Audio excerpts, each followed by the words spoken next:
If you are waiting to be perfect before you get started, then I have a question for you. But first, a quick story. When I was a kid, my trophy was always most improved, and I hated it so much. I felt like it meant that I wasn't good or one of the best, and I was not one of the best at field hockey or at track.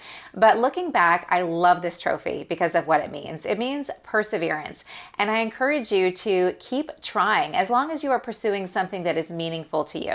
I speak with a lot of folks who let me know they feel hesitant to try to get started because they want to make sure that everything's going to be perfect, that they're going to be perfect. Do you hear how illogical that sounds? Perfection, I don't think really exists. Well, first, everybody's going to have a different idea of perfection, but the more you try with repetition, you're going to continue improving.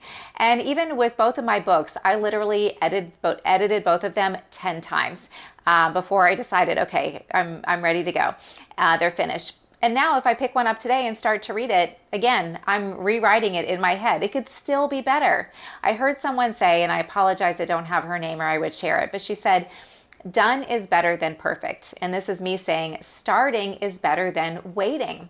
If you find yourself increasingly thinking about something that you want to try, you are getting closer to taking action. And I encourage you to just do it. Just start. Just take the leap. What is the worst thing that can happen? You will get better with each try.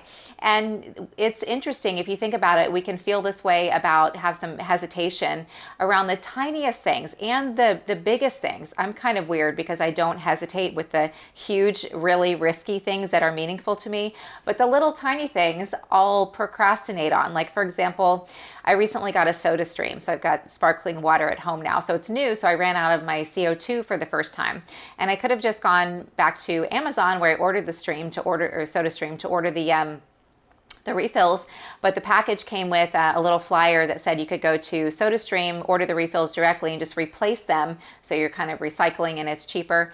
But I didn't want to do it just because I hadn't been to the website before. So I procrastinated. I hesitated for 3 days until I finally just did it. I mean, how silly is that? But this is what we do. And the big things, our attitude around whether we're taking the leap or we're hesitating can be very similar to our attitude around the little things. You want to get closer to perfect, you have to just start. For example, I've been wanting to do these, I'm calling them go live topic sessions on LinkedIn. And I don't know if other people call them that when you go live. I just tend to make up my own words for stuff. But anyhow, I was nervous because yes, I've done a lot of videos. I've done, live webinars. I'm doing the podcast now, but I hadn't done okay, press the button and boom, I'm live talking about something that I'm passionate about to see if it helps others. What if I screw up, right? Okay, so what if I do? The worst that can happen is I will do better next time. So nervous, boom, hit the button, here I am. And what happened? Oh, I royally screwed it up. The first several minutes were so grainy and gravelly. I don't know what happened. Then it cleared up, and then the audio was fine. And my team's trying to help me figure it out. I'll figure it out. But anyway, what is the absolute worst that can happen? Some of my 30,000 connections on LinkedIn will think that I totally suck. Doubtful, because I'm sure that no one cares. So I'll just keep going. I'll just try it again. So my question for you is, what is the worst that can happen if you just try? If you take the leap, you'll get better the next time you try. But here's the real question. What is the worst thing that can happen if you don't take the leap, if you don't try? Something to think about.